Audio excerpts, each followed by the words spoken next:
Koordinatalar tekisligida y1 teng izlovchi x, y2 teng x taqsim izlovchi funksiyalar grafik tasvirlangan. Bunda birinchi chorakda shunday aniq topilganki, buni koordinatalarni kvadratga oshirib qo'shganimizda mana 1/4 degan son chiqishi kerak ekan. Keyin bizga yana nima aytilmoqda? Mana bu A nuqtadan AK, ya'ni AK kesmasi deydi. Mana bu to'g'risiqqacha eng qisqa masofa va AL ham bu to'g'risiqqacha eng qisqa masofa, ya'ni perpendikulyar demoqda. Xo'p, bu joy tushunarli bizga. Endi bizda savol yana qo'shimcha ma'lumot berib qo'ygan shartida mana bu M nuqta bilan A nuqta bir-biriga nisbatan simmetrik, yana mana bu to'g'risiqqa nisbatan simmetrik ko'chgan demoqda. Ya'ni bu masofa tengligini aytmoqchi bo'lib turibdi. Shu A va L nuqta ham xuddi shunday ekan. Berilganlarga ko'ra bizlar birinchi KL ni, ikkinchi NM topib berishimiz kerak. Xo'p, birinchi qiladigan ishim bu yerdagi burchakni aniqlab olaman. Ya'ni tangens alfa nimaga teng bo'lardi? To'g'ri chiziqni burchak koeffitsiyentiga, ya'ni k ga teng bo'ladi. Yozamiz. Tangens alfa barobar 1 taqsim izos 3 deydigan bo'lsam, bu yerda alfani 30 gradusligini bilib olishimiz mumkin. 30 gradus.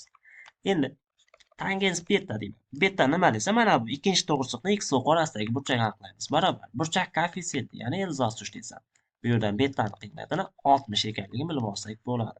Shunda jami 60 bo'lishi uchun bu yerga 30 qo'yib ketaman. Keyin shunda chizib o'tkazay ekan, mana buni tutashtirib yuboraman. O nuqtani bu yerdagi O nuqta bilan A to'g'risini tutashtirib yubordik. Keyin nima bo'ladi bizda? Bu ikkala tomondagi uchburchaklar teng bo'lib qoladi. Shuning uchun 15 dan burchaklar bo'linadi mana. 15 boshqa yozaman mayli. 15 va 15 dan bo'lindi. 15 dan.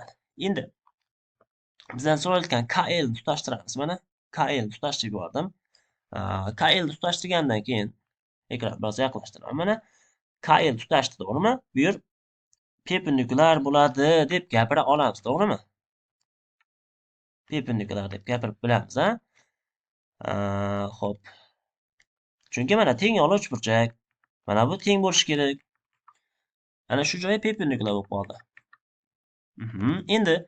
Endi bitta qoida ko'rsataman, juda ajoyib bo'lgan bitta qoida bor. Qanday deydigan bo'lsak, mana bizda to'g'ri burchak, uchburchak.